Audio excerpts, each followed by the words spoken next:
Ok, bon, j'ai essayé de faire des réglages vidéo, mais c'est vraiment très limité hein, avec la caméra. Donc, je crois que j'ai fait un formatage, donc j'ai effacé l'enregistrement d'avant. C'est pas grave, hein, de toute façon, là, je bricole. Comment on pourrait faire je pourrais essayer de faire comme ça, c'est-à-dire que je mets voilà, là, support, je mets devant l'écran. Euh, c'est pas mal ça comme ça. Je peux faire un peu des analyses. Donc là, en fait, aujourd'hui, c'est l'actualité, hein. On fait comme si on avait une chaîne de télévision normale et donc on suit l'actualité. Bon, j'essaie de faire des montages audio là sur live, mais ça fonctionne pas comme je voudrais. J'ai des problèmes hardware aussi. Il faudrait une tour, quoi. On verra la semaine prochaine. C'est une interview de Michel Collomb donc je trouve ça un petit, enfin sur Wikileaks un livre qui est sorti. Je trouve ça indécent en fait. Donc j'ai envie de me, c'est comme j'avais abordé ce terme en anthropologie, la conjuration quoi, hein. C'est comme Franck Lepage, voilà, je me souviens de son nom, des conférences gesticulées qui brûle une bouteille ou qui évoque cet exemple-là dans sa conférence gesticulée, de brûler une bouteille en plastique dans une pièce pour voir ce que ça donne. Besoin de conjurer le sort un petit peu, donc là je voudrais revenir sur cette interview. Alan Sharp, c'est toi qui as choisi et Michel présenté ces Collomb 200 citations de Julian Assange. Pourquoi avoir choisi sur sa cette chaîne forme-là de Investigation. livre sur Assange? Ce qui m'a motivée, c'était que Donc bon, je connais pas cette dame, mais voilà, c'est une petite vidéo courte, 4 minutes, sur sa chaîne. Voilà, on sent une complicité militante entre deux et une mise en scène hein, complète, hein. Bon, tu te présentes, enfin on connaît la musique. Donc elle dit qu'Assange est vraiment authentique et que c'est un homme profond, réfléchi, et c'est vraiment sa vocation. Il a toujours été comme ça. Apparemment, elle le connaît bien. Je sais pas si c'est sa mère ou quelqu'un de sa famille, mais enfin, en tout cas, elle le connaît bien. Elle a écrit un livre où en fait, dans son livre, c'est que des citations de Assange, quoi, hein. C'est des aphorismes, là où il s'exprime. Sur les crimes, c'est sa passion, c'est son moteur. oui, et l'importance Voilà, c'est son. d'informer les gens de tenir en responsabiliser Mhm. les bons. Bon, c'est ce que j'essaye de faire avec nous tous, mais enfin, d'après ce que j'ai compris, Assange, il est de la même école, comment on appelle ça, les cypherpunks, que celui qui a créé Bitcoin. J'ai vu un reportage sur les bitcoins et sur son histoire sur Arte. Et donc c'est les cypherpunks. Et donc du coup en commentaire sur Facebook, là, j'ai essayé de mettre, parce que bon, les gens tout de suite, voilà, j'en parle, c'est jugement de valeur, oui. Bon, moi le premier, hein, je dis ils sont sadiques et tout, mais voilà, ça c'est nos réactions humaines premières. Mais derrière, après, il faut creuser le truc. Et, elle disait c'est pas de la justice, c'est de la vengeance. Donc j'ai répondu oui, c'est peut-être plus compliqué, plus complexe. Et donc là, comme ça, je peux vous en parler un petit peu en faisant ce genre de petite critique vidéo interactive. Je sais pas, j'essaye des trucs quoi. Je pratique qu'un logiciel lambda où il faut faire des montages et tout ça. Là, c'est vraiment analogique quoi. Et, En pouvoir. C'est quelqu'un qui lance en fait beaucoup un appel aux citoyens et il nous appelle nous tous à changer les choses et à bouger. donc moi, quand je vois ça, ça me met très mal à l'aise parce que c'est ce que je fais. Et je me dis, mais ils font quoi? Ils savent ce que je fais. Michel Collomb, il m'a jamais contacté. Enfin, je ne l'ai jamais écrit, je crois non plus. Mais bon, ça fait un moment que je le suis un petit peu. Je sais pas si je vais laisser des commentaires sur YouTube. Mais voilà. Est-ce qu'on n'est pas en train de fabriquer un martyr de plus? Enfin, j'ai évoqué le problème du sacrifice, hein, de sacrifier un icône, de faire une espèce de culte, vouer un culte, créer un- voilà, pour expier un peu nos péchés, hein, et puis essayer de diluer la responsabilité. Et puis alors qu'en fait, le problème est peut-être plus. C'est les cypherpunks, c'est les cyberpunks, c'est qu'il y a peut-être un problème de civilisation, où en fait ils sont un peu libertariens pour les partisan des monnaies comme le Bitcoin, comme on appelle ça, les monnaies les crypto-monnaies. Bon, voilà, on continue. Est-ce que David contre Goliath, David peut gagner? Je ne vais pas dire. Bon, alors voilà, les questions sont stupides, c'est complètement immature. Bon, il est docteur en droit peut-être, hein, mais là on n'est pas du tout dans quelque chose de sérieux. Euh, voilà, l'alternative qu'on a à BFM, c'est pas avec ça non plus qu'on pourra changer le cours un peu de l'histoire, hein. Parce que là, bon, bref. Et ça dépend de tous les gens, ceux qui font pour aider à Julien. Et Oui, voilà, on a l'impression d'être dans les forums altermondialistes avec une anglaise aussi qui était Suzanne George chez Attack dans les années 2000. C'est toujours le même discours, toujours le même blabla, et c'est ça qui est en train de. Et donc ça crée ça crée des icônes, voilà, on reproduit les schémas catholiques. Je vous fais pas un dessin, quoi, hein, voilà. très important qui nous a tout donné et il reste beaucoup qu'il peut faire pour nous. Et donc, c'est essentiel qu'il soit libéré. Il est d'accord. Ouais, c'est surtout un enjeu de civilisation pour le XXIe siècle. Quel sens va prendre la planète, comment elle va le civiliser. Et c'est surtout pour les enfants, les arrière-petits-enfants, arrière-arrière-petits-enfants, parce que vu comme le siècle a commencé avec le World Trade Center et la montée directe des surpuissances internationales et militaires, c'est se demander si on va même y arriver au bout de ce siècle, ou alors on va finir complètement exterminé avec un environnement ravagé. Donc c'est plutôt un enjeu comme ça, et moi j'essaie de spatio-temporaliser le truc, quoi, hein, de sortir un petit peu de ce vedettariat militant, spectaculaire, complètement stérile, qui mène nulle part et qui reproduit la comédie humaine comme bon. Porte-parole, il défend nos droits. Pardon? Il est notre porte-parole, il défend nos droits. Oui. Oui, bien sûr. Donc après, il défend nos droits. Non, il y a derrière les Anonymous, enfin bon voilà, les cypherpunk, il y a vraiment des projets de société, une puissance intellectuelle folle, parce que c'est des intelligences, les hackers, qui se sont construits avec Internet, hein. Donc c'est une autre génération que Michel Collomb. Donc c'est un peu cette gérontocratie, hein, c'est le pouvoir du troisième, quatrième âge, hein, sur une société, la gérontocratie, gérontologie, et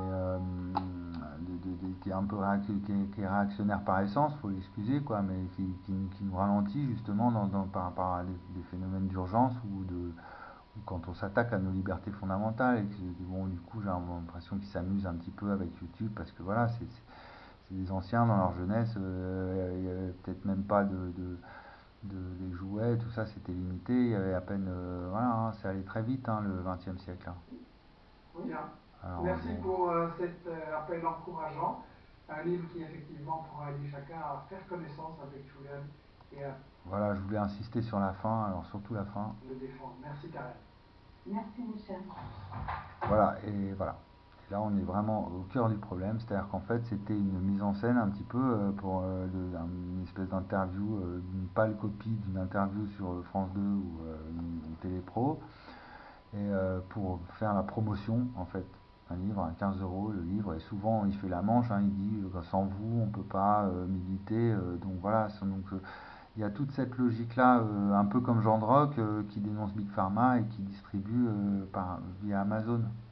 Alors après, il nous répond, je fais ce que je veux. Bon, oui, d'accord, mais quand on cherche un peu, voilà, moi je cherche un peu une cohérence dans tout ça, et puis surtout une efficacité, quelque chose qui. Donc là, voilà, dans cette logique de bouc émissaire, moi c'est pour ça que j'ai très peu de soutien, et parce que je rentre pas dans ce délire-là. Je préfère être seul et détester de tout le monde. Mais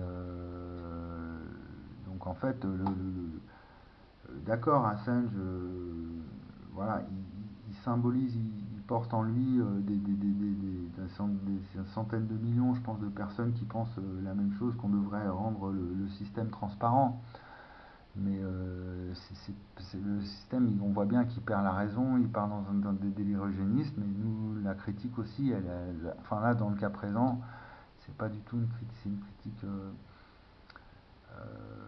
qui est simplifiée pour vendre un livre, en fait, hein, finalement. Et en fait, chacun son petit gagne-pain, et puis en fait, c'est promotionnel, et il n'y a pas de. Déjà, il n'y a rien de nouveau, qui nous apporte rien de nouveau, et puis, bon, moi, je la suis, sa chaîne, hein, très souvent, voilà, il met des petites pubs pour des livres ou des petites présentations très courtes.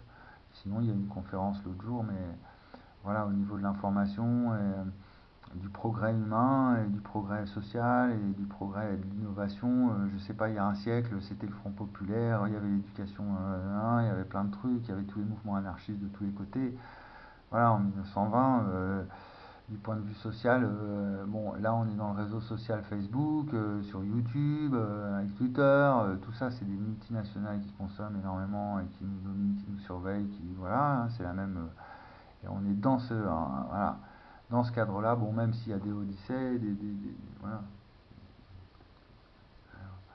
mais du coup voilà, j'essaye de voir les choses d'une manière systémique et une logique d'ensemble, de paradigme pour proposer un paradigme qui, bon, à mon avis, ça va prendre du temps, mon histoire, hein. Il y en a pour 10, 20, 30 ans, hein, je vais pas finir.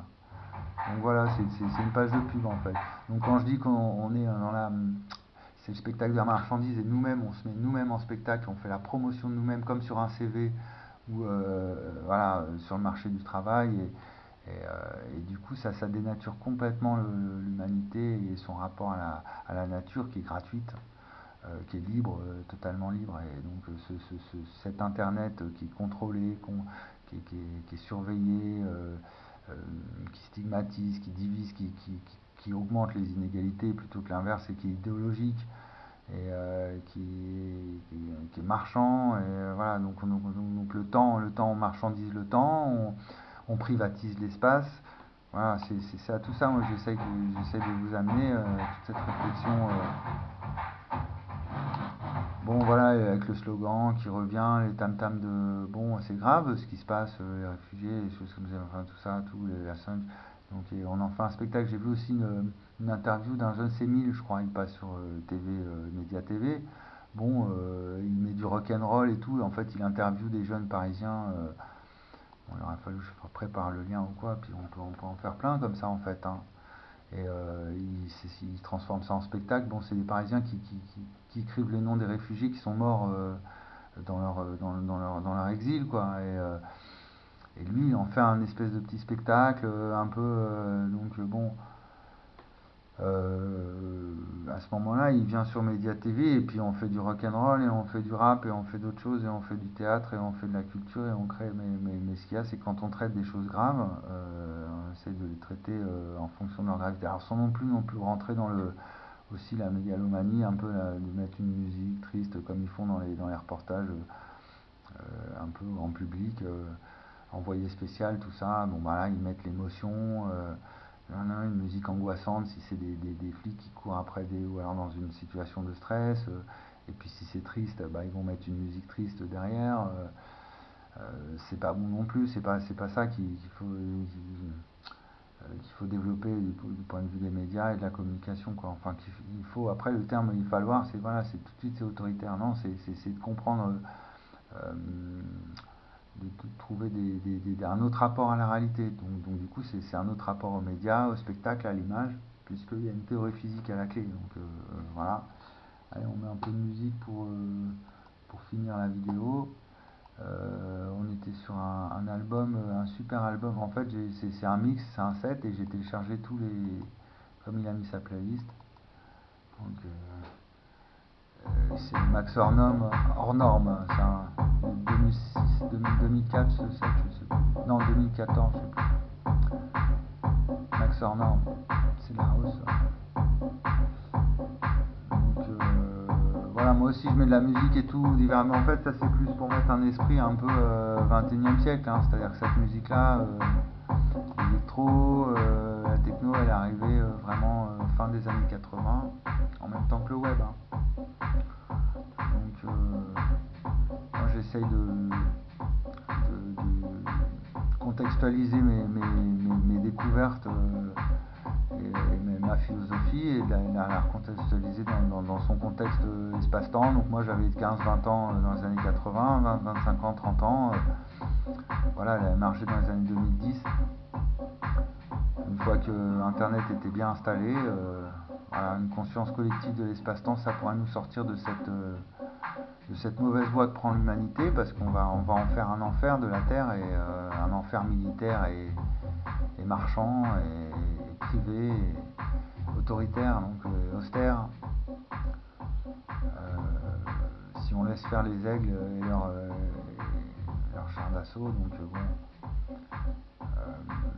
Alors bon, si on reprend Michel Colomb, voilà, de manière un peu, c'est Goliath contre, non, on peut peut-être voir ça différemment. C'est une civilisation qui prend la place d'une autre, et là c'est bien plus grave. Hein. Et là, faut sortir du club Dorothée, quoi, les amis youtubeurs. Voilà.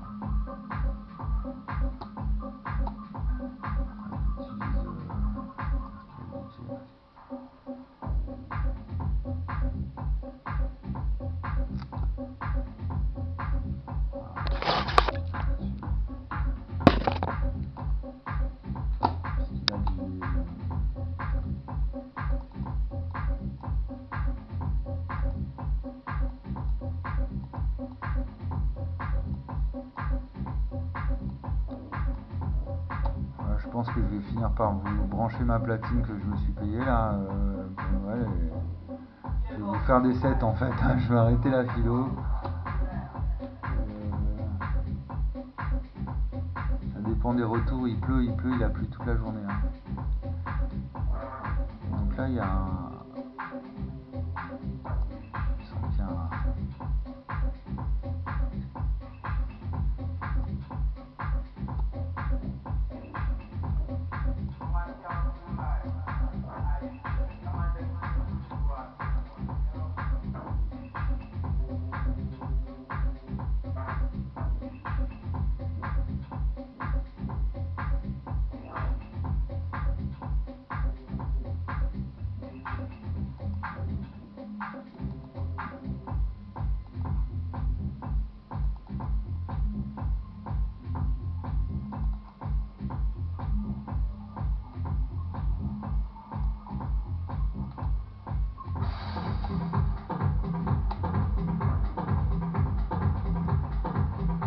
Calé, hein, bah voilà, c'est pas mal ça comme ça.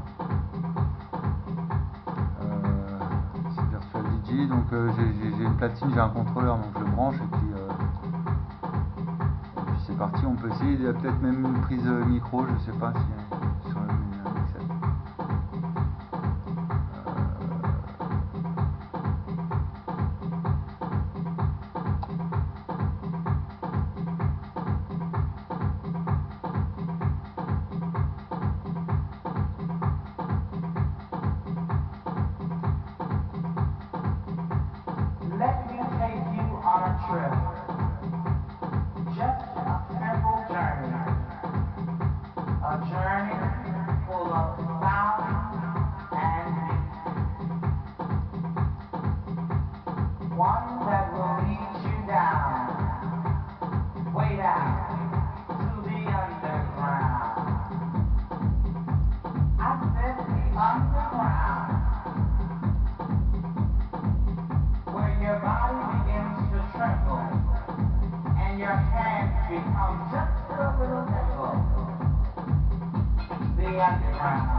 Ah, il y a le serveur radio ici. On peut faire vidéo aussi, hein.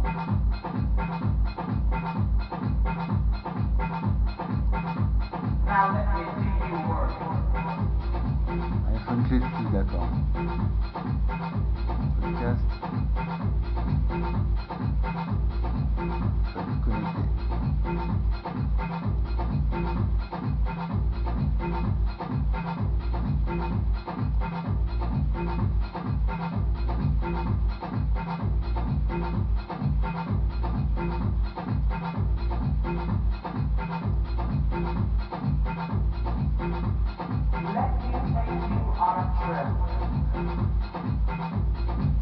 party children are waiting, and there's no contemplating at the underground. Donc un serveur radio, c'est 18 € par mois. Podcast, ça doit marcher sur SoundCloud logiquement. Donc j'ai plus l'abonnement. Podcaster.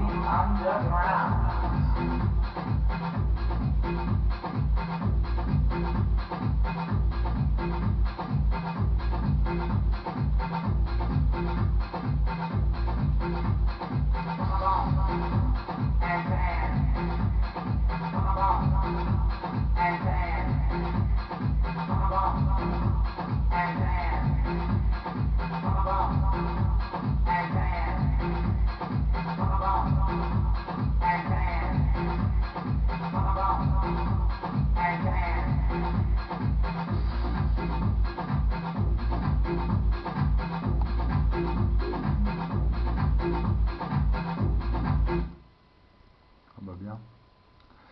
Et oui, j'ai pas la carte son. Bon.